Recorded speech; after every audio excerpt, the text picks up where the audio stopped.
I'd like to bring the Bridgewater-Raynham Regional School Committee Budget Subcommittee to order at 6:32. If you could rise for the Pledge of Allegiance. I pledge allegiance to the flag of the United States of America and to the republic for which it stands, one nation, under God, indivisible, with liberty and justice for all. And for Bridgewater, I'd like to call the Budget and Finance Committee to order at whatever time it is, 6:30 something. 6:33, thank you. No, they don't have a quorum. Okay. All right, so I would like to welcome the Bridgewater Finance Committee, Mr. Dennis Gallagher, Mr. Bill Wood, Mr. Ted Healy, and on the Raynham side, Gil Aligi and Linda DeMello, and on the school district side, business manager Kathy Macedo, on the budget subcommittee, Dr. Susan Brundowski, still on the committee, Tony Gelfi, Mike Dolan, myself, Julie Scalparis, and Mr. Swenson, Superintendent Swenson. Okay, so first up, we'll have some comments from Superintendent Swenson. Thank you, Ms. Cabarrus. I'd like to thank everyone for being here again this evening. I'd like to welcome the members of the FinCom from both towns of Bridgewater and Raynham. We appreciate you being here. This is the first time this year in the history of the district, believe it or not, that we started having representatives from both FinComs attend our budget subcommittee meetings. I think it is a very productive practice. We had a very productive and thorough meeting back in October. This is now our second meeting, and it comes a week after our public hearing. Folks that may not be aware of what was reported out in the public hearing last week, just to kind of give you a quick synopsis of that report. Basically, back in January, I had submitted my preliminary budget. After that, we had spoken to the towns of Bridgewater and Raynham through the town manager in Bridgewater and through the FinCom in Raynham. At that time, we were told by the town of Bridgewater that they were willing to come forward with, at the time, a 3.5% increase over last year's FY19's assessment.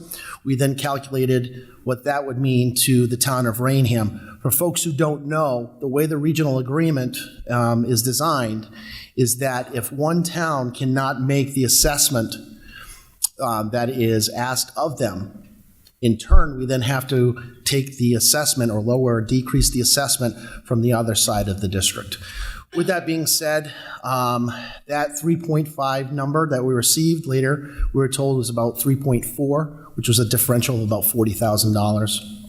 At that point, we had to make some pretty difficult decisions as a subcommittee. And since that time, in January, we have reduced the budget by close to $4 million. And even with those reductions, which meant all 18 positions that were presented in my preliminary budget, unfortunately, had to be removed from the budget.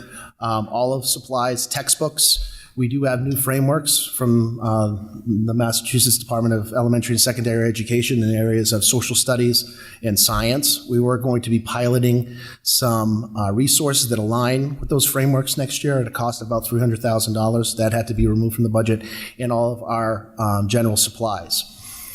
With the hope that at the end of FY19, there might be some end-of-year monies that we can pre-purchase those items, because obviously we're still going to need those items going into the next school year. Even with all of those reductions, a $400,000 deficit still remained. With that being said, we had to dig a little bit deeper. We went to our I think it was back in February, our second financial subcommittee meeting, and we decided at that point that we would dig further into our E&D account, which is our free cash, for another $100,000, and then supplement that also with revolving accounts for another $300,000.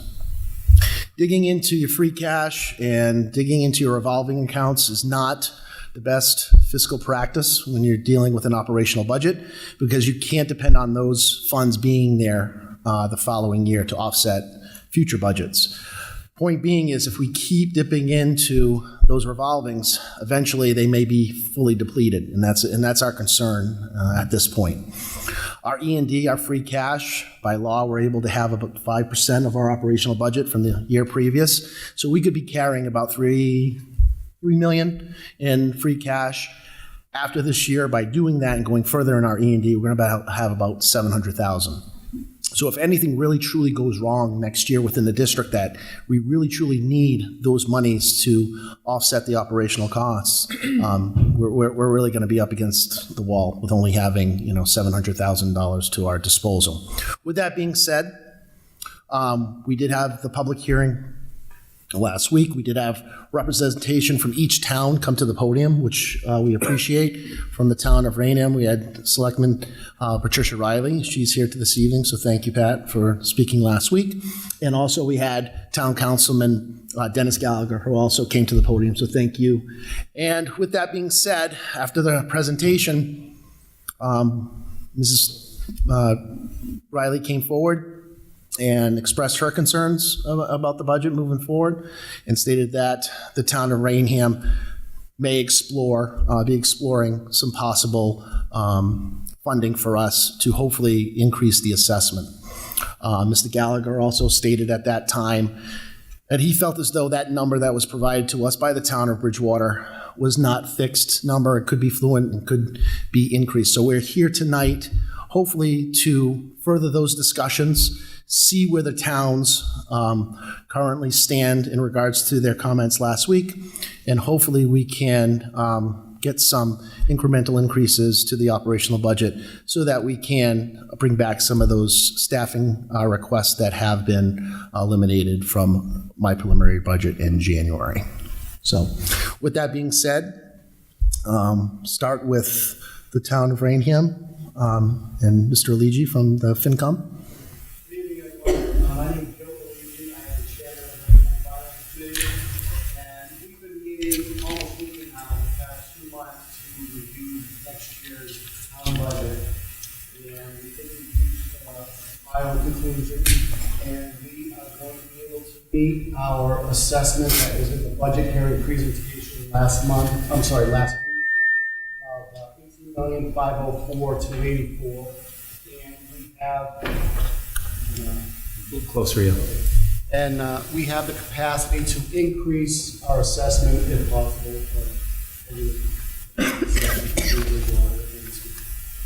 Thank you. Okay, and from the Bridgewater Finance Committee, would someone like to say a few words, or?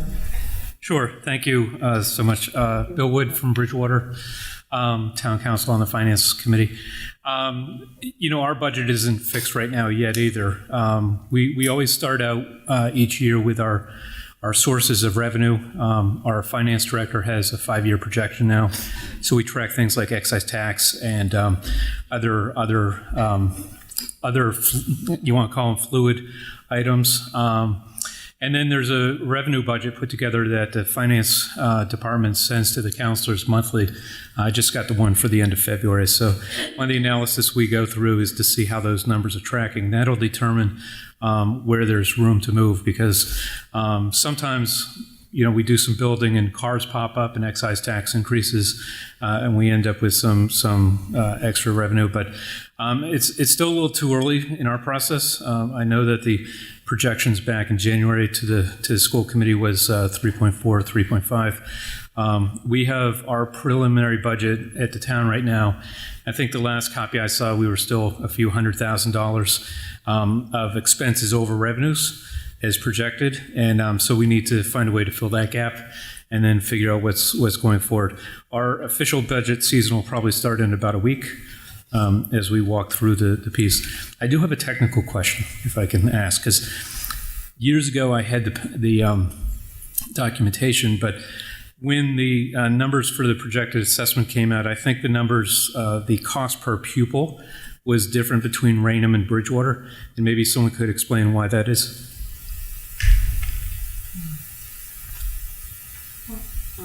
The cost per pupil that the state puts out for 2017 is just a number that they put out for Bridgewater-Raynham Regional School District. If you have a separate number in the state, it's based on the whole ed reform formula.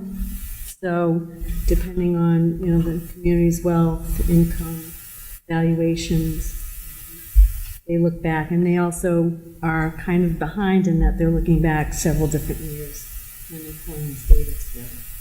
So it's not as simple as taking the number of students in Bridgewater, No. number of students in Raynham, and dividing the number of the total assessment that you need to make, right?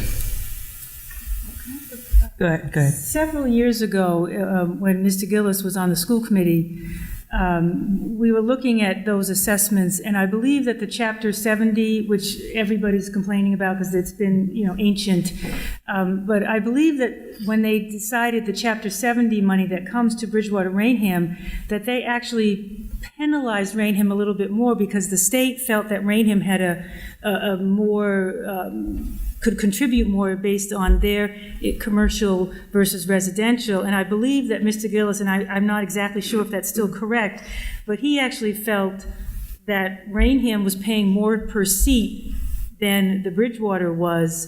But again, that's not anything to do with the two towns. That's coming down from the state. Right. Okay, thank you. So if I can just take one more minute. So our financial process is really year-round. We start each fall with a budget resolution, and that defines on our next fiscal year projections so that the town manager and finance director have really an idea of what to work with. For several years, we did stay on the conservative side, which built up our stabilization for capital items. Some of those capital items are shared by the district because they're set up as capital items for our school buildings in Bridgewater. And then so each year we make a prediction on what the revenue is going to be, and Tony has his financial models. Then when we get into the actual process of the budget, they use the financial models to have shared revenue, non-shared revenue. Some of you might already know this. Like veterans benefit is not a shared revenue. We get money in for veterans benefits. We can't split it up and give half to the school district and half to the town of Bridgewater. There's things like excise tax where that makes sense. So we go through that path, and then we figure out what the total revenue is, and that's where the town manager really starts with his budget process. So he should come to us about April 1st with a balanced budget, which includes the projected assessment, and that's our starting point to see what can vary. Thank you. Thank you. Did you have anything else you wanted to add or say? Anyone from the budget subcommittee want to say? Okay, so I'd like to open up to public comment with a little bit of a reminder that, in conformance with the rules of public forum and our school committee policy, please note that any citizen wishing to speak before the committee should identify himself or herself by name and sign in at the podium with an address. Our policy requests as a courtesy to all who wish to speak, each speaker will limit themselves to 3 minutes.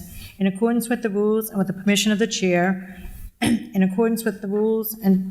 all citizens shall speak to the full subcommittee through the chair and shall not address individual members, selectmen, town council members, or administrators. Any subcommittee member may direct questions to any speaker through the chair in order to clarify comments of the speaker. Okay, floor is yours.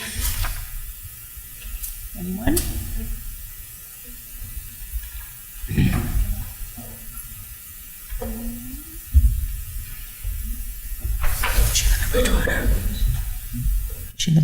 Good evening. My name is Marie Fahey, and I live at 105 Bayberry Circle in Bridgewater. I am the current nurse leader for the Bridgewater-Raynham Regional School District. I've been a school nurse leader in Bridgewater and then the BR district for the past 32 years. Hard to believe, I know. My 2 sons went through this district, and I have 4 grandchildren, 3 of whom are in our district schools now.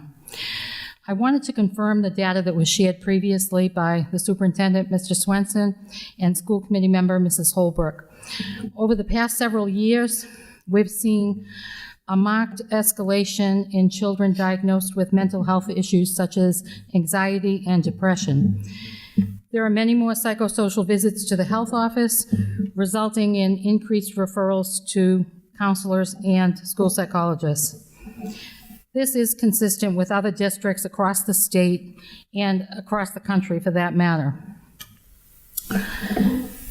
Some of today's students are struggling with increased academic pressures at younger ages.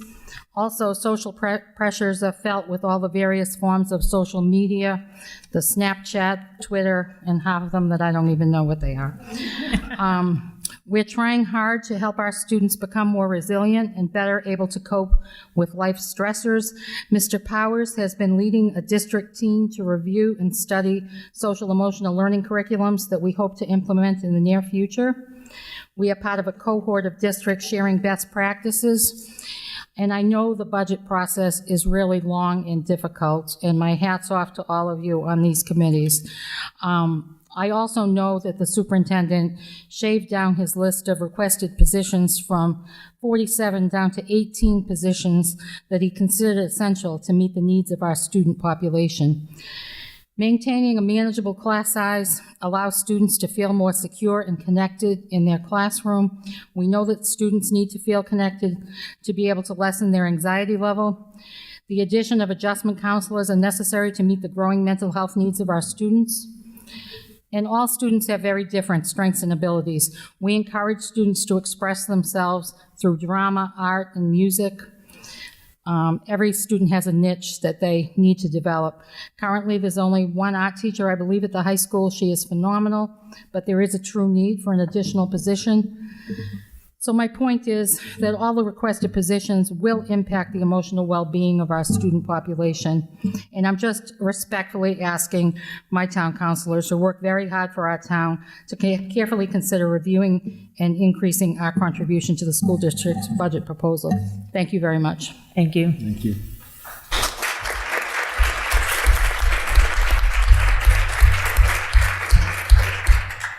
Good evening. My name is Donna Holt. I am a first grade teacher at the LB Merrill School. Nevertheless, hold on Yes. 1 minute. I do not live in this district. Correct. That's what I said. Letters. In the form of a motion, I'd like to approve or move that we allow Ms. Holt to speak tonight. Do I have a second? Second. Second. All in favor? Aye.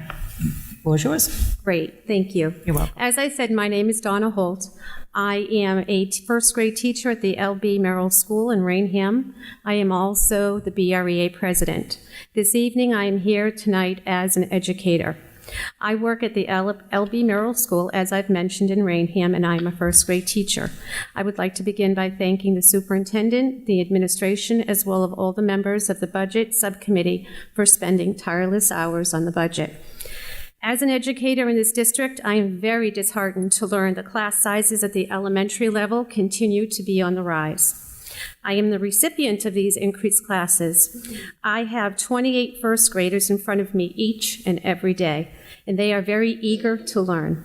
I also understand next year I will probably have at least 30, if not more. While you may not think your budget does not directly impact me, it does due to the fact that the assessment in Raynham has to be proportionate according to the district agreement. If you have ever spent time with 6 or 7-year-olds, you know how inquisitive they are, how busy they can be exploring and finding out about the world around them. While teachers are trained professionals, there are only one person spread between 28 6 and 7-year-olds. There is only so much that can be expected. You reach a point where the level of education and safety is diminished. Research shows that smaller class sizes in the earlier grades provide lasting benefits to students by giving them a solid foundation for their future education. Well, you may not believe that class sizes are too high, and many may argue that when you went to school, you had class sizes of 30 plus and turned out just fine. You certainly did not have the mental health issues such as anxiety, hyperactivity, bullying, just to name a few, or the rigorous curriculum and the accountability that there is today in education. Behavioral issues are far more complex than they were even 10 years ago. Further contributing to safety concerns, teachers have more challenges today just to keep their students and themselves safe in the classroom. This district has been proactive by proposing a budget that included additional teachers. It is inevitable that the schools will be getting an influx of students given all the building in both towns. Unfortunately, when the district found out that they had to cut monies from the budget, these teaching positions, along with the elimination of school adjustment counselors from 3 to 0, and the elimination of school psychologists were made. I respectfully invite you to visit the schools so you can see firsthand what is happening. This will allow you to make an informed decision when making budgetary decisions that impact the future of today's youth. Thank you for your time. I greatly appreciate it. Thank you.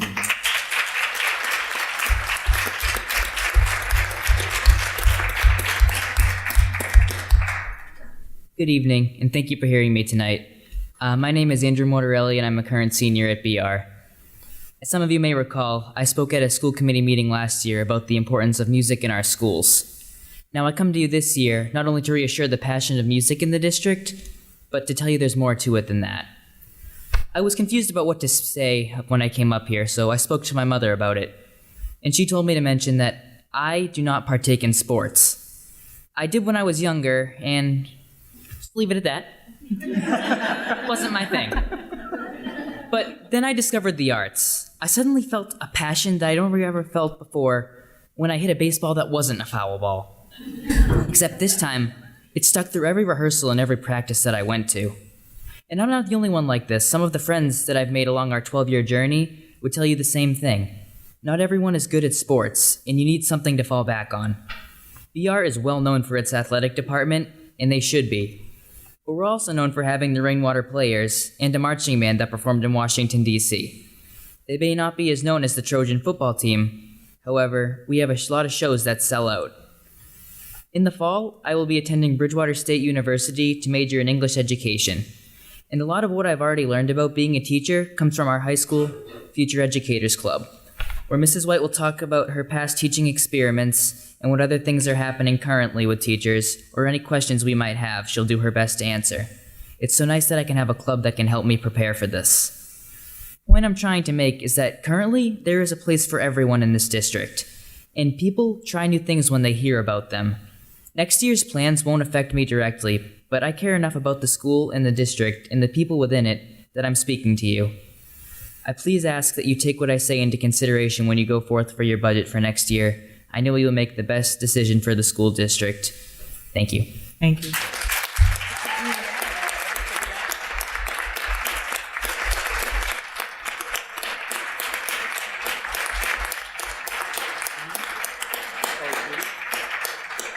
I just want to announce that he was Mr. Congeniality at Mr. BR on Friday night, and there's a perfect example.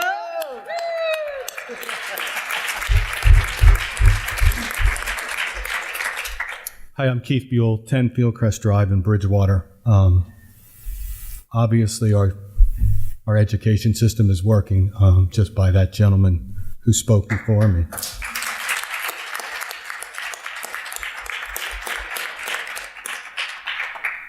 I wish I had answers standing here. I wish I could give, I wish I could wave a magic wand or win the lottery to help.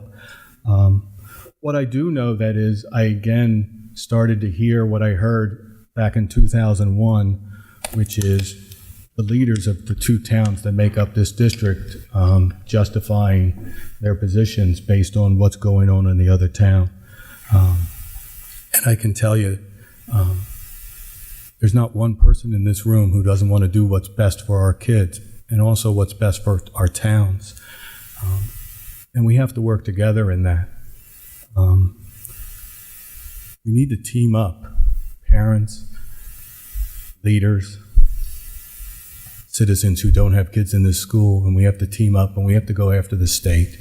We're not going to be able to do anything for this year, but like I said the other night, this problem is going to happen again and again and again because costs continue to go up, and the state is just letting everybody down. I was hoping that the representatives would be here tonight. I don't see them. But that's the main battle that we really have. If it's an us against them, if it's town versus school, if it's parents of school kids versus parents without school kids, if it's Raynham versus Bridgewater, there's nobody that's going to win. It's just not going to happen. As a Bridgewater resident, half our budget goes to the school. And with a 3.5 increase, I can tell you that there's people in Bridgewater that are saying, we're short in a lot of other departments too. And yet we're still increasing the assessment by 3.5%. We have to come up as a team, all of us, to try to figure out what we can do to get through this year. But like I said the other night, next year starts the day after this year budget is done. We can't just come together 2 meetings like this. We have to organize as parents, as towns, and we have to start talking to the state right now and say, listen, something has to be done because we're going to be in trouble again and again and again. I'm hoping that this group of individuals who give their time for no compensation and should always be held in high esteem for doing that. It's not easy. And you add social media to it and it gets even less easier. But I hope you can find a way to bring back some of the positions that were presented. I hope Bridgewater, through possible changes in the budgeted revenues and or possible use of some of our free cash, I hope that we can make some strides. But from the school district, I think we need to have some tiered levels given to the leaders to say, okay, listen, these are the 3 most important positions we have. We need to get these 3 back. Raynham's gifted this. What can we do? Then the next 6. Here's another 3 that we could really use. I could pretty much say, and you have to be honest about it, 14 position is not going to happen. It's just not going to happen. Not because Bridgewater doesn't want it to happen, not because the leaders of Bridgewater hate the school, and not because the people of Bridgewater don't want to support schools. The numbers just don't work this year. But we've got to start with the state. I understand a lot of people talk about anxiety with children today. As the father of a transgender son, I absolutely understand it. But the support starts at home, and I'm sure everyone's supporting their children, when they get home. But that's the most important support they have. That's where you have to be able to tell them that, A's just don't always have to happen. You have to be educated every day. We're blessed with the teachers that we have. We're blessed with what they do, But we're also blessed as towns with leaders that care and citizens that care. And we really have to, on both social media and everywhere, get away from the us versus them. It's us, period.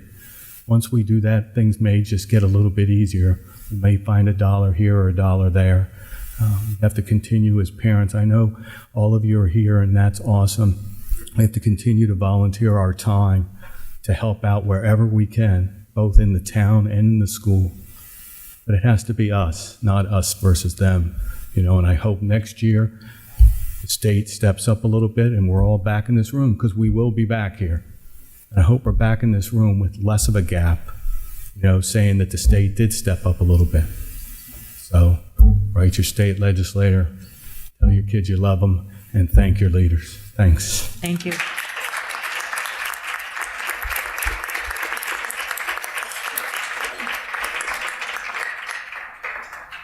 Hi, I'm Ashley Mallett of West Bridgewater. I'd like permission. Motion. So move that we allow Ashley to speak. Second. Anyone? Aye. All in favor? Aye. Aye. Hello, I'm Ashley Mallett. I'm a 9th grade history teacher here at Bridgewater-Raynham. I grew up in town, and some of you may have heard me speak last week. My dad was a teacher in the district for 36 plus years. And I luckily work with many of the people that were my teachers in school still, and I'm so happy to be here. Today, what was brought up again was the per pupil expenditure. I just want to clarify for those who weren't here last week that we are 297 out of 322 districts. We are at the lowest of the low. For per pupil expenditures, according to the DESE website. So I'm a history teacher, bear with me. I did some math. I even used like an online calculator for some of this because I didn't have a math teacher friend around at my house. And I just, through the chair, would like to ask the members of Bridgewater some questions on the town tax assessment. In 2017, it was $17.73 per $1,000 of assessed value.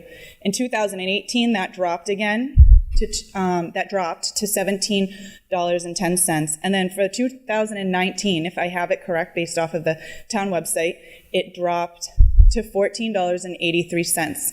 Over 2 years, and I used a percent decrease calculator on this. Again, history teacher trying to do well. 16.36% decrease in the tax assessment per $1,000.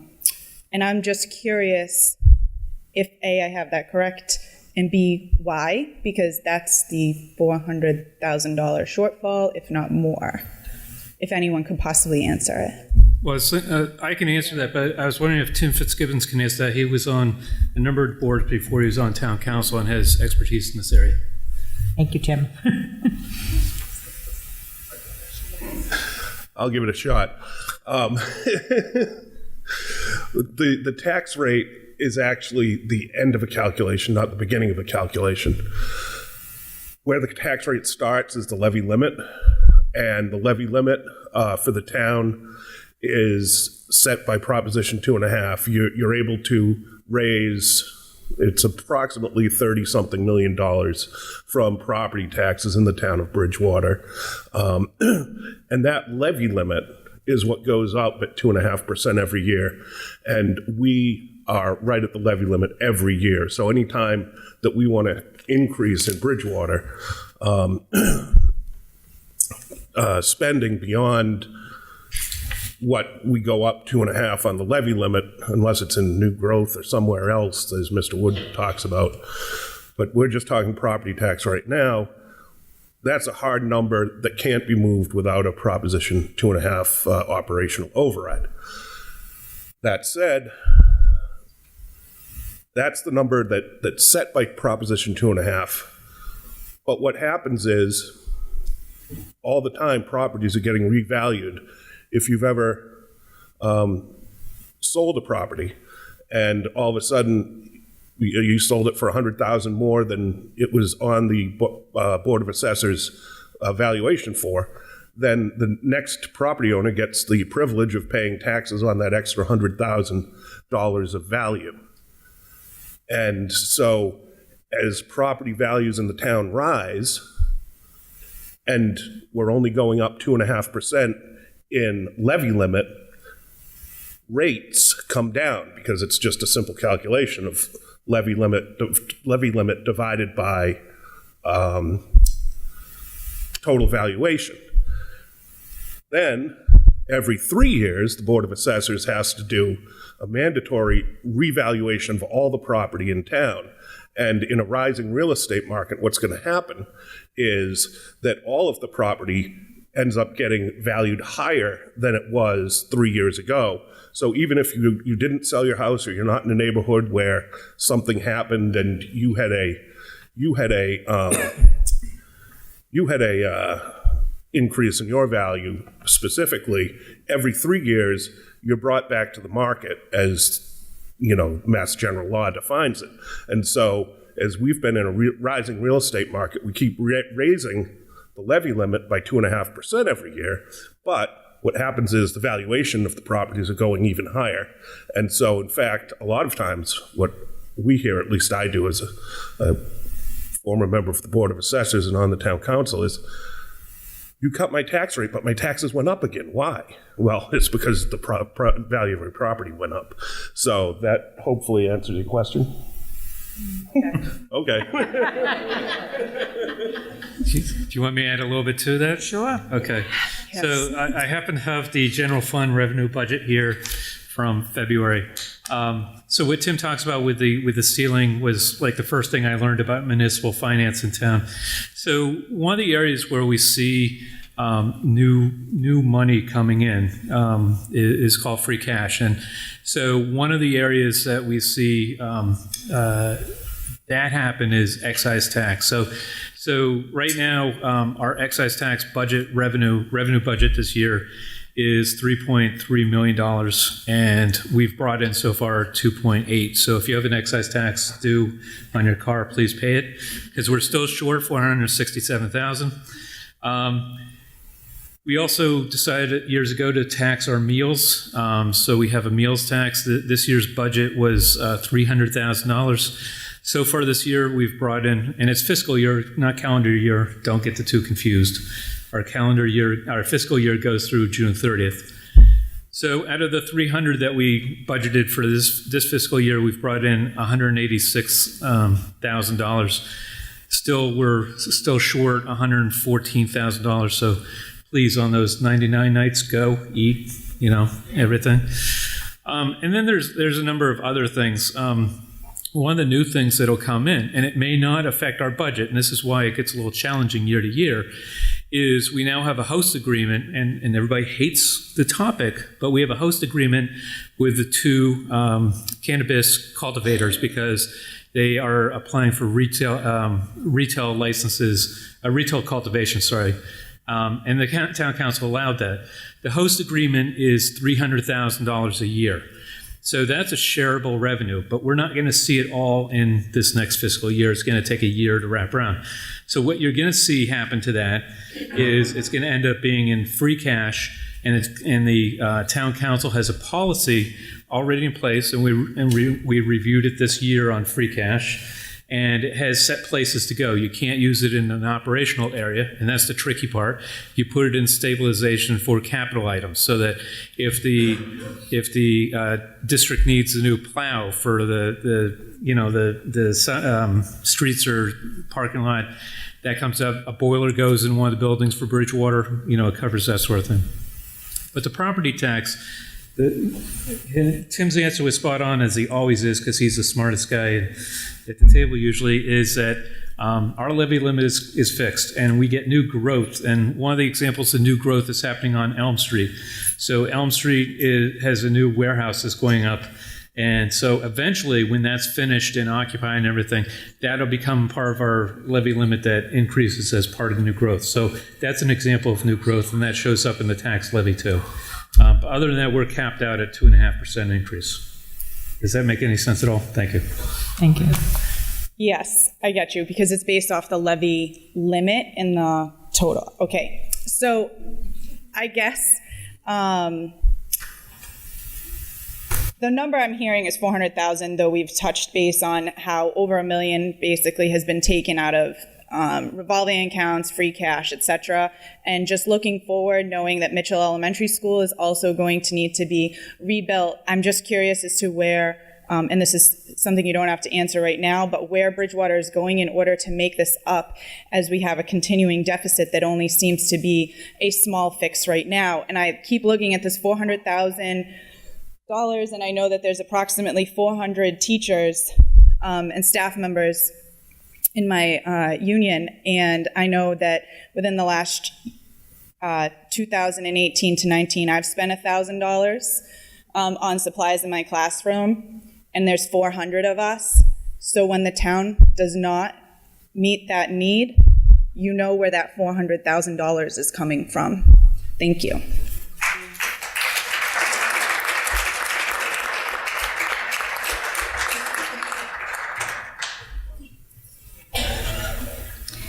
Hi, my name is Lisa Borgini, and I live at 11 Titicut Road in Raynham. I also spoke last week. I am an educator. I've been teaching at the community college level.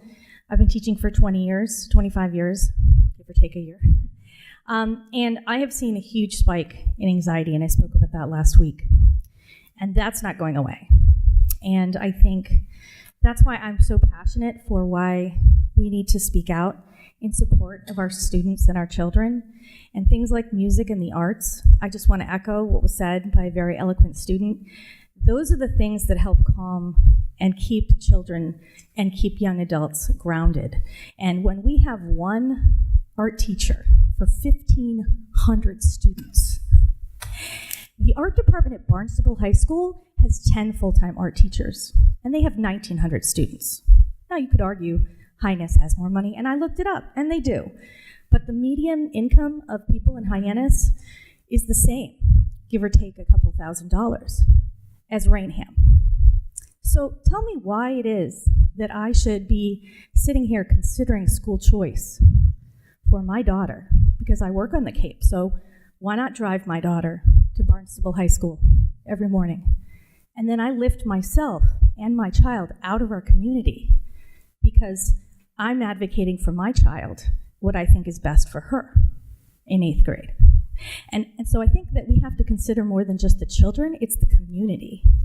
And the people like myself who advocate for public education. Like, I won't be here next year at the budget meeting if my child's in Barnstable. I mean, I might, right? But if my child isn't directly affected, I may not even know about this meeting. So I just want to advocate to everyone that we need to think about the decisions we can make. And so I'd like to ask everyone to contact the state. I want to echo that. And in particular, the budget hearings are going on right now for education at the state level, and Massachusetts schools have created funding based on a formula known as Chapter 70. I know some people have mentioned this previously. The formula was designed in 1993 so that all schools can provide a quality education, but it's a very flawed system, and it penalizes districts like ours. And so, for example, if we wanted to really provide for low-income students and things like that, we'd need $316 million more aid, which is 33% increase from what we normally have right now. So they're accepting written comments on the budget because they had a hearing on Monday at 10:30 in the morning, and I know we were all able to make that in Fall River. So because I wasn't able to make it, and none of us probably were, I would urge everyone to contact Michael Rodriguez, Senator Rodriguez, who's the chairman of the Senate Ways and Means Committee, and the House Chair is Aaron Miklowicz, or call 617-722-1114, because we need to make it very clear that we will not stand for them to continually underfund education at the state level, so that we have to pick up the slack. And I just really want to echo and encourage everyone that decisions haven't been made. And so final question would be, I know that last week they say that the state budget is still in flux. Is there any way to know how much of this budget might be able to change if budget increases came from the state? Yeah, That would depend on what's coming from the state and how much more revenue that would give to the district. So without knowing what those new numbers would be. So in other words, whatever changes made would not change like any opportunity to hire any new teachers. If the changes were made, if they were supplying more revenue, then you would be able to increase your budget. Okay, and actually one last point. I come from a town in central Massachusetts where 70% of their budget goes to education. So 50 may seem like a lot, but there's towns that are paying more, and I think education is worth it. So thank you. Thank you.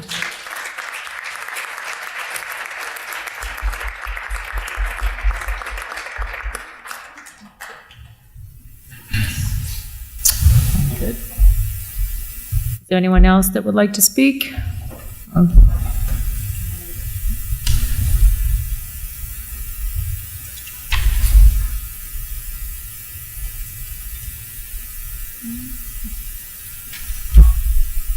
Hi, Eric Johnson. I live at 123 Whippoorwill Drive. I'd like to thank the committee, thank the councilman, and thank all the parents that have shown up to this meeting. I moved to Raynham about 2 years ago, but I grew up in the area. I grew up in East Bridgewater. We had the same budget issues that we're facing now. My wife grew up in Bridgewater and grew up through the same budget issues that we feel now. My concern and my frustration lies, and this is just a blanket statement, is that echoing on what was just said, smaller towns are allocating a bigger portion of their budget to the school, and while we keep throwing out this number of 50% that's out there, the reality is education is the most important driver of a town. Nobody moves to a town because have a phenomenal highway department, a police department, a fire department, or any other departments that while they're valuable, that's not why people go to a town. They go to a town because they want to raise their children and give them the same values that were instilled in with them. And that's where the balance of the budget should be placed. So my concern is, as I go back and I look through the budgets that have gone over the past several years, I look at Bridgewater's budget, and while they're allocating a higher percentage, a higher dollar amount than what Raynham is adding to their budget, the percentage of their overall budget has gone down in each of the last 4 years. And so my question is, why? I keep hearing that we're willing and we want to do more and we're able to do more, but yet the amount is going down. And the problem is, when that amount goes down, it's a domino effect because of the district agreement. Would you like Mr. Wood to respond at this time? Sure. Okay. Thank you. That's an excellent question. So if you look at the record since the override in 2010, each and every year there's been an assessment increase by the town of Bridgewater in somewhere around the neighborhood of 3%, I think it is. We can get a track.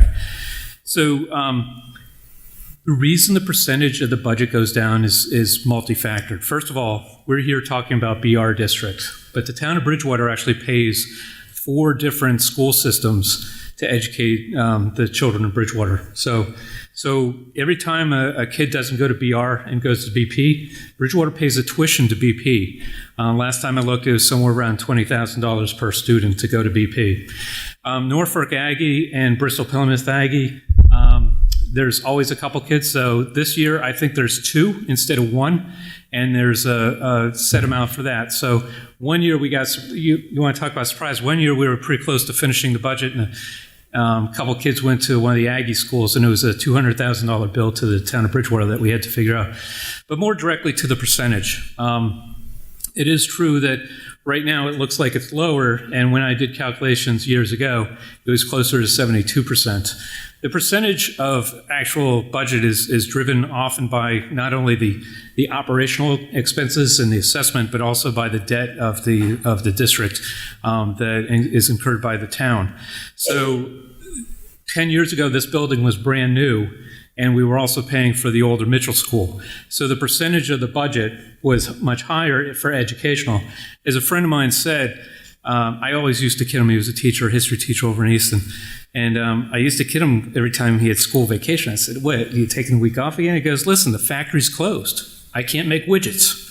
And so that's true. And the debt exclusions that we've all passed in the years pass through the operational budget of Bridgewater. So when you look at the detailed line item of the budget, those items show up on the operational side and pass through. So when those are new and high, the percentage is much higher because we're paying for a factory to build widgets. And as the building gets older and the debt is paid off, as it has now for a couple of the buildings, then that decreases. But the actual assessment year to year has continued to go up by a few percent each and every year. Last year it was in the same neighborhood. And then finally, if you look at the governor's budget, to answer the other question, last year I think, and Dennis should know right off the top of his head, I think the governor's budget was about a 3.6% increase, and this year it's a 2.7% increase, and we're hoping on the next round that there's actually more money than the 2.7, because that's a really tight budget for all towns and all districts. And you're right, whoever addressed the some of the issues should be brought up to the state, because it's really a state-demanded expense, not a town-driven expense. Thank you. As far as that full percentage goes, our percentage does include pension and insurance and other things that other departments do not include in their budget. So if we factored in their insurance and other things, I'm not sure that our percentage would be as high as it is in comparison to the others. Just to speak to Mr. Wood's point about since the override in 2010, that the percentage increases have been over the 2.5%. From the Proposition 2.5 and the tax levy.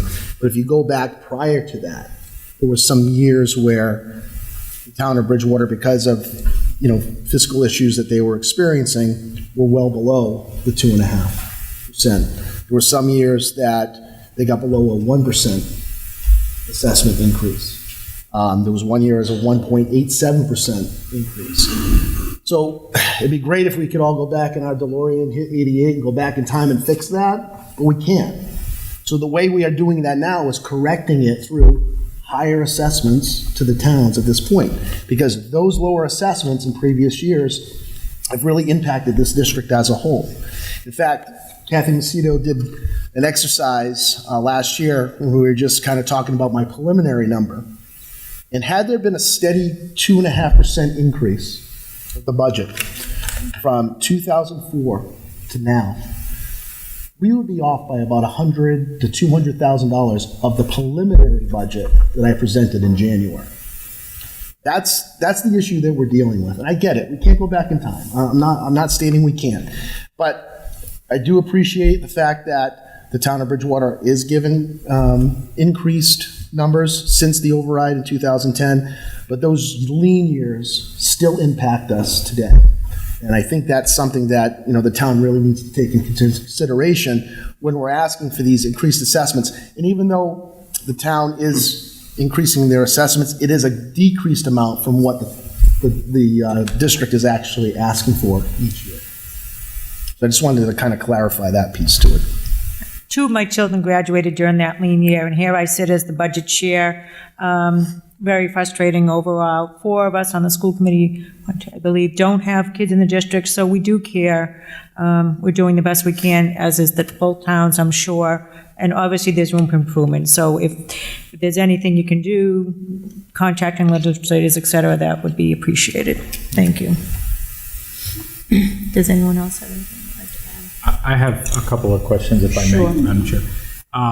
So I was asked this question by a constituent who lives here in Bridgewater to flat out ask, because I don't think we've ever asked the question, what can the town of Raynham afford?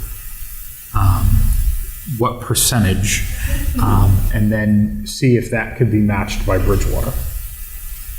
But hearing that Bridgewater doesn't have their numbers yet until April 1st, is that right? April 1st?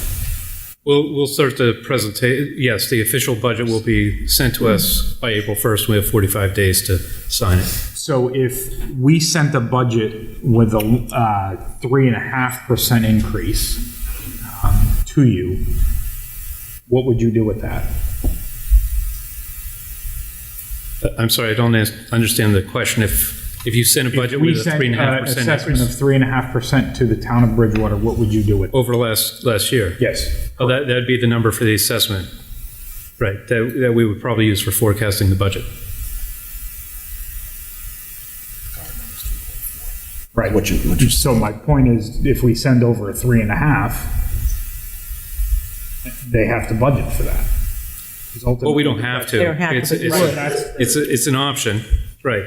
If you could get to the 3.5, it's very hard. We're looking at squeezed resources, as you said, and I shouldn't be the only one talking. I'll let my colleagues jump in too. But we've struggled through the years too, and the corrective action in 2010 was supposed to level set everything up to norm. So the years before that is, you can track history before the 2010 action, but 2010 was supposed to bring everything up to level set. But we've struggled, and I know this is, the context of the school budget, but we're short on highway. We haven't been able to expand our highway in almost 10 years. We took 3 years before we promoted anyone in the police department because of the increased cost of having additional officers at a higher level. We took years where we didn't add to the police force. We lucked out with a grant on the fire department where the safety grant paid for, I think it was 4 positions. That's now gone, so we have to pay for 4 firefighters that were covered under something else before. So it'll be a struggle. But if I could, you knew that grant was ending. I know that grant was ending, and I also knew what the... So, pardon me. So you guys on the committee know that I do a lot of revenue and cost analysis. And when someone stands before the council and talks about level funding, I always think of one of the deeper analysis that I've done. So we all know that the governor's and the state budget jumps by 2.5%, 2.7%, 3%, 3.5%. In a good year, it's really 3.6%. But the last teacher's contract you put together has an aggregate value of 5% each and every year. So if you bring in 3.5% but spend 5%, your budget isn't going to improve. And I know there's a teacher's contract coming up, and I don't know if you can fix that offset, but in my mind, if you're bringing in 3.5, you can only expend 3.5. And that's probably where some of the struggles are with the operational side. Some of that was in the contract already. I mean, everyone here knows it's not always easy to get something out of the contract. Certainly, in the 2 negotiations that I've been in my 2 terms here, God knows we tried. There's give and take in any negotiation, so there may not be short-term gains, but there are certainly long-term gains that we hope to achieve from what we did get. And if I could, a perfect example of those long-term gains are the health insurance that worked into the contract this year. Right. The teachers are getting a 5% increase over 3 years. So that's misleading. Not including steps that would have to be negotiated. Correct. That does not include steps that are all part of the contract. Correct. Mind you, that we, as a school district, a regional school district, inherited from the town of Bridgewater. So, because that was the town of Bridgewater's contract first, that this school committee, not this current body, but the regional school district had to take on. We also, within our budget, cover all of the Bridgewater retired teachers and their pensions. Those still come out of this budget. The regional budget, not the town's budget. So I have, and we've had this conversation. I know, we've had this conversation that it frustrates me that we currently are nickeled and dimed in our budget to cover things that the town should have been planning to cover for a very long time. Yeah, as for instance, when you say you're using your stabilization money that you can't share and it's going to go for capital costs would have to be covered whether it came from stabilization or not, because we're responsible for the high school as a regionalized district, but the town's responsible for the individual schools. That's right. So if something happened in the K through 8 schools, it doesn't matter to us whether it comes from the stabilization account or where it comes from, because for a long time we were paying those capital costs when we didn't necessarily have to. Right. So the numbers That was misleading as well. Yeah, so the numbers I used in the analysis, and we've had 2 budgets since the override, the two contracts since the override. So I used a number of 388 that was provided, I think Kathy provided, with the spots in the contract. And so when we talk about contracts, collective bargaining contracts, there is a percentage of the overall contract that rises. So our police and fire did, I think the last one was about 1.5% on the year to year. But everybody in a collective bargaining steps up each year. So annually you get an increase with that. And that's why the overall cost of the contract in aggregate, it rises 5%. And I've got all the numbers broken out. So this year's number is that magic $4 million increase that you're seeing in the budget. And so if the approach had been, and we can't go back in time, I agree, there's no DeLorean, but if the approach in time had been to look at the structure of the cost of the contract against the source of the revenue that's coming in and try to align those a little bit better, we might be talking about a different number right now. Correct. And in all fairness, there was a representation from the Bridgewater side on that negotiation team, was there not? A town councilman that represented Bridgewater in negotiations, yes or no? Every year. I don't believe it was a voting member. Not a voting member, but in attendance. Right. I don't think that the person. He voted. They have every contract. We take turns. We take turns. That's right. And this year it happened to be Bridgewater's turn, and it is a voting member. Could I just speak? Mr. Wood, I said a quick question in regard to other municipal departments when they budget. So when Chief Del Monte is budgeting for the police, and he's taking his salary line, does he include a benefits package in that salary line? So we shifted to, the last budget, we shifted to a health care budget line item as opposed to the departments taking it within their departments. Yeah. So just a point of clarification, because I know folks say 50% of the budget is to the schools, but within that operational budget, is the salary line for all of our employees, but also we carry the health insurance benefits for them as well. Right, but on the Town of 57 Bridgewater million, makes- we have the health insurance included in the total budget, right? Correct. What I'm saying when you're talking about increases to municipal departments, when Chief Del Monte or Chief Levy is creating their budgets for their departments, they don't have to factor in the healthcare cost of their employees, correct? Right, because as everyone knows, healthcare costs have been increasing double digits. And so from... I know, we carry it. I So know. I totally Everybody know. does, That's right. the point I'm trying to Right, make. that's a huge problem for everybody, right? I Right. agree. And so I would say that to that point, in terms of negotiations, I think negotiations with all of our collective bargaining units, both sides work incredibly hard to obviously represent their memberships, the committee to represent the taxpayers.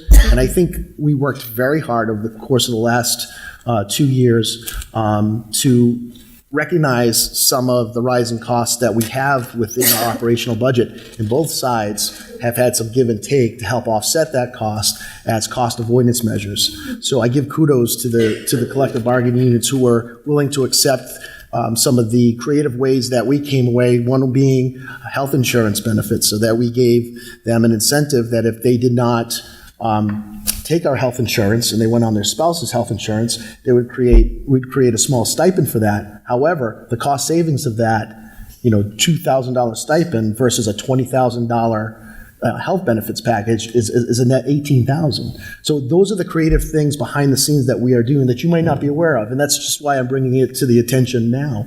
But we understand that the employee line for all of our employees, all our collective bargaining units, are the biggest cost driver of our district. But you know what? That's what we do. We teach.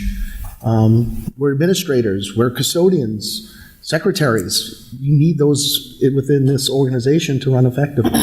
So we're cognizant of those costs. We are doing things through our negotiations to try to offset some of those costs. So I just want the towns to be aware of those things that they may not be aware of. Right, things that we could correct, like if we were to hire new people, their steps will be frozen for the first 3 steps. I don't know any other contract that does that within the town, but I could be corrected on that. Thank you. So, All right, are we good?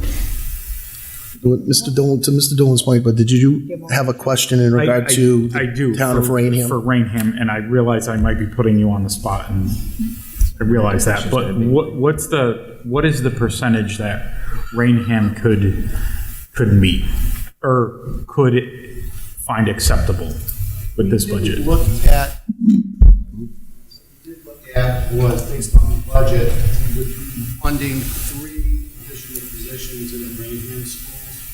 And what we're thinking is another $180,000 on our assessment, which would be used for funding 1 first-grade teacher, 1 7th-grade teacher, the equivalent of 1 adjustment count in the Raynham school. And I don't know what the corresponding number is for Bridgewater based on the formula. Just so I have it, it's 180,000, 1 first grade, 1 7th grade, and 1 school adjustment. Yeah, the 2.5s, there was 1 full-time employee between 2 sites. Okay. Thank you. Thank you. But I think just to clarify that, we would, because we are a regional district, we really would like that to be included as part of the assessment. We frown on gifts. It makes it complicated. We don't want to go down that road. And I think part of the problem, and I live on the Raynham end, but sitting on the school committee, it's tough and we've tried over all these years to respect the town's budgets. We understand that there's not an endless supply of money, so we've really been, very conservative trying to add these positions. But last year we had a first grade teacher in Merrill retire, which we did not replace. That increased the class size in Raynham.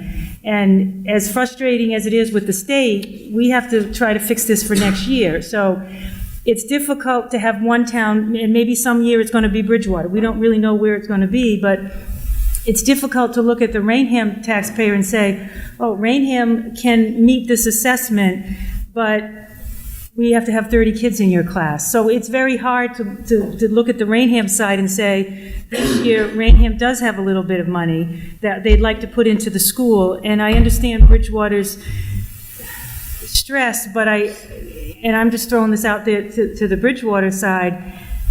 When you say excise tax and meal tax, we have 2 Walmarts. We have busy, and I'm just frustrated, and I'm sure you are, that Bridgewater, what's the plan for commercial growth? And I know there.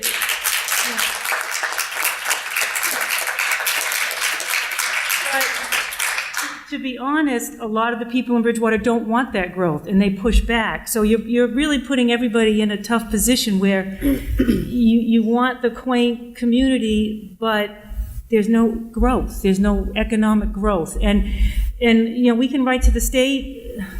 They haven't done much in the 10 years that I've been sitting here. And we can certainly continue to write. We can certainly continue to push. But it is very difficult, again, to look at Raynham and say, no, we can't do that because we have a regional agreement, which, by the way, is very outdated, doesn't even have the proper schools listed. So we really need the 2 towns to work on that, to try to update that. And we know we're not going to get the 14, 18 positions. We know that. But if we could get that first grade, the adjustment counselor, I'd love the 7th grade teacher. If Bridgewater could really dig deep, and I know we're asking a lot, but if you could match that 180, we'd be very excited. And of course, we'd take more, but I think we have to be realistic, and we haven't added 6 positions in years. So, I mean, just to throw that out as a practical point, everyone keep writing and calling, but and I think we have to respect the Raynham side that, you know, this year there is a little bit more money, and we'd like to spend that. And we also haven't done layoffs as well. We have not. I just, to that point, I wanted to make that clear. Since, I believe, the 2009-10 school year, where unfortunately Dr. Forbes had to lay off 64 positions, since that time, we've incrementally been able to bring back a majority of those positions. And I give kudos to the committee. I also give kudos to Ms. Macedo and Dr. Forbes and the hardworking folks of the administrative team that work with budget, that since that time, we have not laid off 1 teacher in this district due to financial issues. Now, that doesn't mean we haven't had a reduction in force. To what Dr. Priewandowski just stated, through attrition, we've not filled positions through retirement, and let me explain why. It's a situation where if we did have a layoff, we'd have to lay off 2 individuals to cover the cost of unemployment insurance. By not covering unemployment insurance through attrition or retirement, okay, we save that money, but we lose that individual. So Mrs. Holt and her first grade teachers, who had 7 the year before, are now working with 6 teachers because that retiree just happened to fall on the Raynham side last year, and they drew the short straw. And what ends up happening is, because decisions on one side of the district are made, it impacts the other side of the district. We're a region. That's just how it works. So it is frustrating. I feel poorly for my teachers. I feel poorly, more importantly, for my students. Especially at the formative years, K2, they're sitting in class sizes of mid to high 20s. And with all of the building that's going on right now in both towns, right down the road from me in Raynham, the Raynham Preserve, of 90 units right now. And we're getting the purchase and sales agreements of folks coming in to register their students. We have in Bridgewater, off in Cherry Street, we have a possible development coming off of Curve Street of another 150 units. Build it and they will come. These are not empty nesters buying these McMansions. They're going to be coming in with 2.5 kids. And when you continuously raise revenue for your towns on the back of property tax rather than commercial base, it's a slippery slope. Because those houses, and I've had conversations too with realtors in town and said, okay, so when folks in town are selling their homes and folks are buying these homes in these developments, Is it that I'm selling my home and then I'm moving to Easton? They said, no. I said, you're selling your home, $350,000 home, to upgrade to the $500,000 home with your 2.5 children, and then someone else is coming in, taking your home at $350,000 as their starter home with 2.5 children. So you're plus 2.5. So it's not one of those deals where two are exiting, two are coming in. And that's what we're seeing, the population growth in our K-4 numbers. And that's why if we continuously have reductions in force through attrition to make the budget work, yeah, we're not laying off, but we are reducing our staff, and we're having a higher population of kid coming in. That's why kids are going to be sitting in class sizes of 28 to 30. It's a pretty simple math problem. Okay. So even without higher enrollment, because I know on social media, some people will say that the numbers are going down. The numbers could be going down overall, but class size is going up because we're filling positions through attrition to save money. It's about doing more with less. My folks do more with less each and every day. But at some point, that bubble's going to burst. It's coming down the pike pretty soon. But you know what? Even though we do more with less, we still have a school of recognition in the town of Raynham, level 1 schools. We've had level 1 schools at the Raynham Middle School, the Law Liberty, the Mitchell Elementary School. The high school has been a level 1 school over time. The AP honor roll that we make almost every year at the high school. So we're still doing our job. But it's about, at some point, the efficiency has to play a role in this to continue to be effective. That's why I advocate, especially for those social emotional positions that we truly need. I'm going to let Mr. Johnson speak. Oh, Mr. Gallagher, would you like to speak first?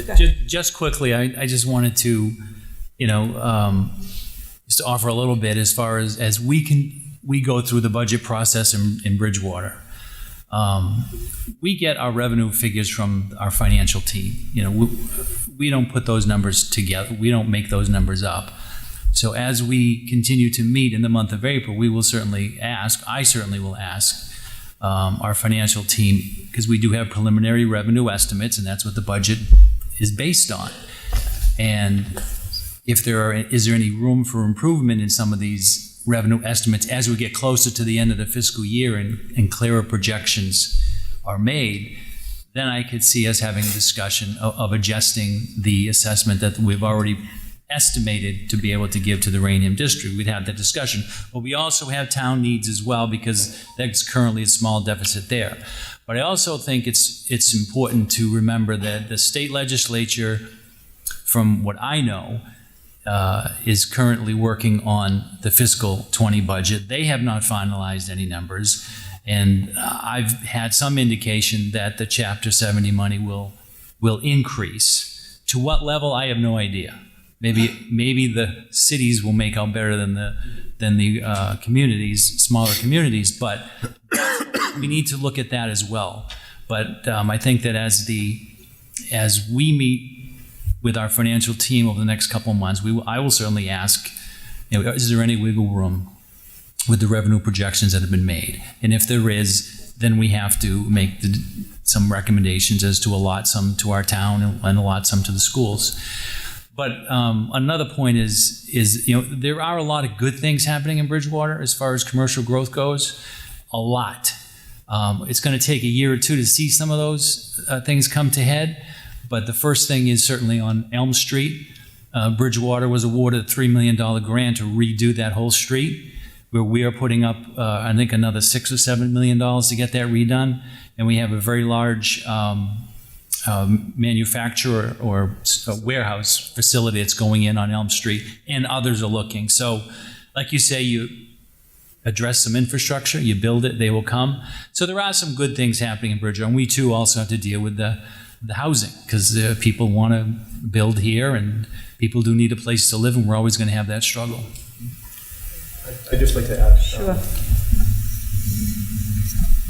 Having moved here at birth from 1972, the town has changed a lot. I'll bring a little bit more of a human side, because I'm not as well versed as my partners here on both sides. It's been a learning curve for my 3 years. That's coming to an end shortly on the council.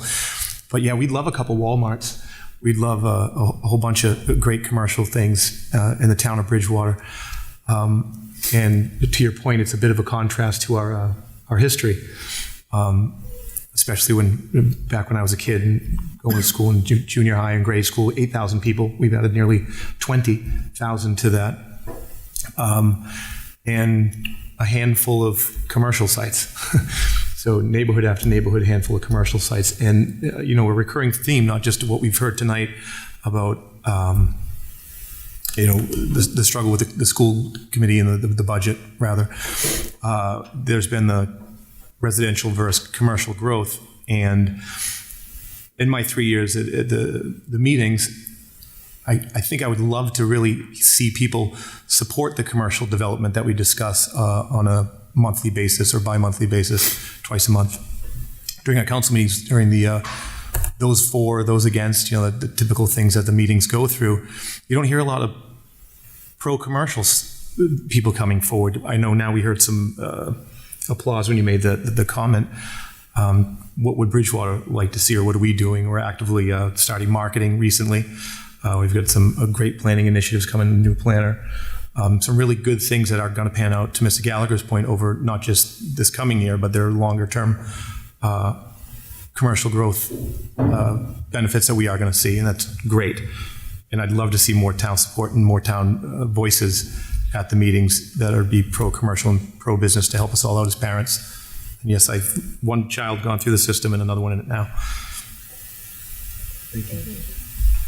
Sorry, I went back again. I was a little nervous the first time. You still have 3 minutes. So, Mr. Swenson, the budget that you prepared basically got cut back by about $4 million. And to kind of piggyback on what Mr. Fulham was saying, if that budget had been put forward, we know that Bridgewater indicated could Raynham have funded that, or a higher portion of that? To try to piggyback on that comment. And then my other question, also piggybacking on your comment that the levies that were lower in prior years has basically created a domino effect to where we're at now. And that's a function of not, I guess in my mind, candidly, not utilizing the resources the best that could have been done. Bridgewater has one of the lower tax rates around in the surrounding area. Has there been any consideration to an operational override? New people moving into town, these people have families, they want their kids supported. So I know Raynham, I guess seems to be on sound financial footing, but I know if it was the difference between asking for an override to fund my kids or having to move and find somewhere else, I'm fine with the override. So I'm curious if any thought has been given to that.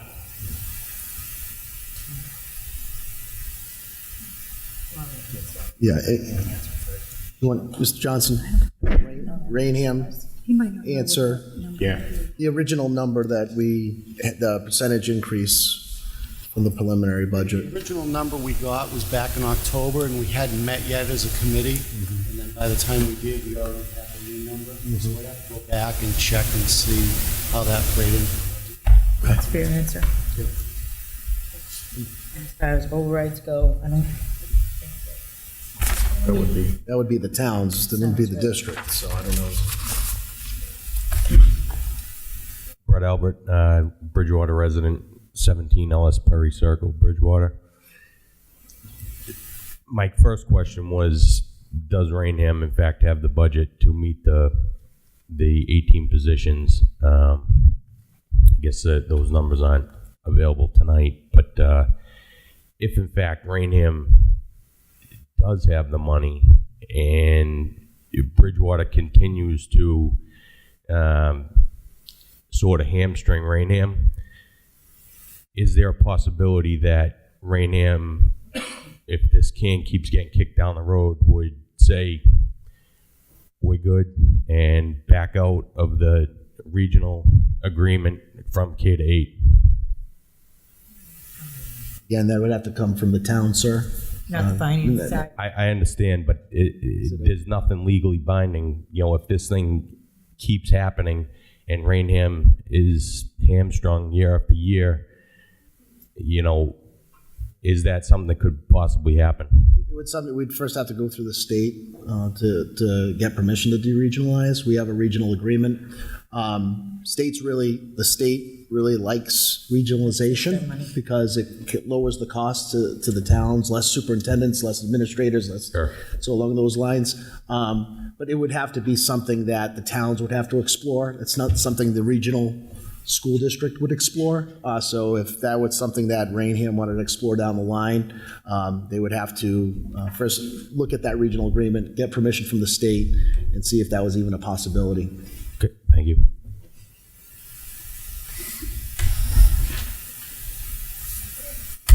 You're up, Mr. George. Thank you very much. Sean George, Jillian's Way, Bridgewater. I sit on the Town Council of Bridgewater. I have a daughter who's a freshman at BR, and I have a daughter who's an alumnus of BR, which makes me feel extremely old. I just wanted to touch upon a couple things, and for people that were here last week, there's going to be a recurring theme. This is probably more for the people that weren't here. First off, I think, and I'll speak for myself, but collectively, I would look at my fellow colleagues as well on the council. I just want to make sure everyone understands we're not sitting here trying to shortchange the school district or education. Education is as important as any other department in a town. If you don't have strong schools, you don't have a good community. If you don't have strong public service, you don't have a solid community. If you don't have public utilities, I think it all plays into having a strong community. I don't think there's anyone in here who doesn't want to live in a strong and vibrant community. But as I pointed out before, I appreciate Raynham's financial stability, kind of envy it in a way. But every town has its challenges. So as though, Raynham has a very good commercial base, Bridgewater has some unique things that most towns in the state do not have to deal with. We've got a college, a university, I should say. University takes a lot of our land. You could argue a lot of our resources. We get something for that, but we don't get a whole heck of a lot. We have a corrections facility. Not only can we not put in our operational budget prison mitigation because we don't always guarantee to get it, but think about this.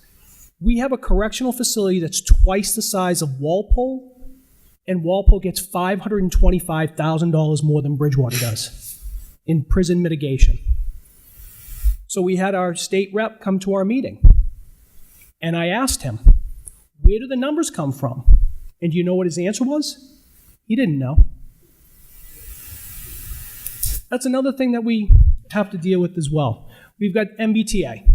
We've got a train station. We've also got some parking facilities. Again, it does come with its challenges of things that do not generate revenue from us. I will say this, though, as was echoed before. We all have history that we have to deal with. In Bridgewater for a long time, that history had to do with residential growth. For everyone in the room, probably familiar with 40B. Now, when 40B first came out, it was the anti-snob law, making sure that all communities, rightfully so, welcomed affordable housing. Yet, I don't necessarily think people took that as to be able to build a 140 unit, and the town really doesn't have anything to say about it other than you have to fit within the state guidelines. And people love to see well, I shouldn't say love, but the residential growth, as the numbers prove, do not generate enough tax revenue to support all of the infrastructure in a town. You do have to have a solid commercial base. And we haven't been very welcoming in the past at Bridgewater for commercial. We're starting to change that too. But does it happen overnight? Absolutely not. But we'll continue to do it. Last thing I want to say is this. We are in tough times right now. And as Mr. Buell said, if we stay together and work together and stay civil to each other, I think we can make the best, not only of a bad situation today, but look forward to making it very, very better in the future. Thank you.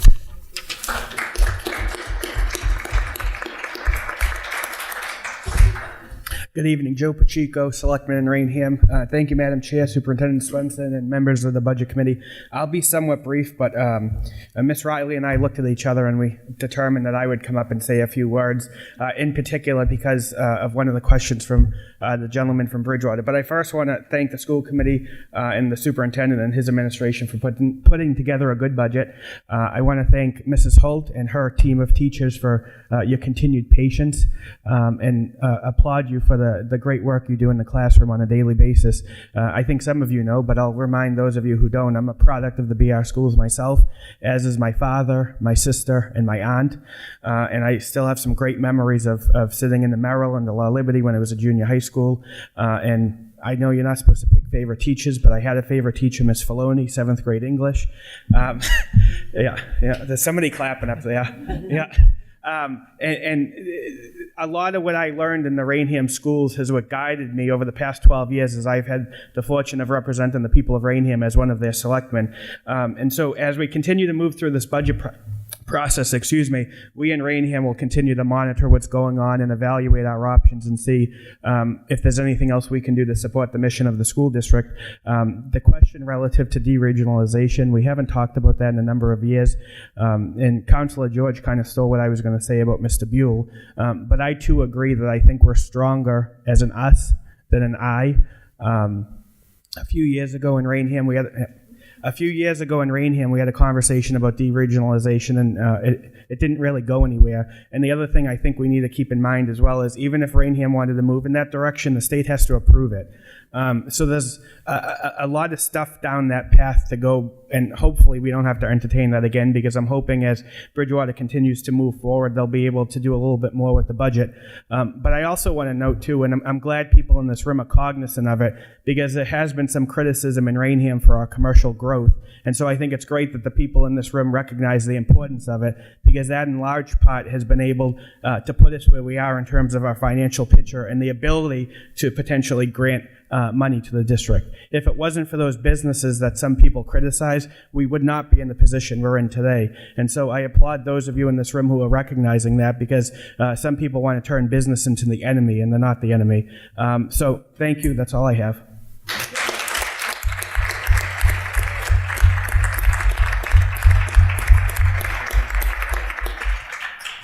All right, so with public comment, last call.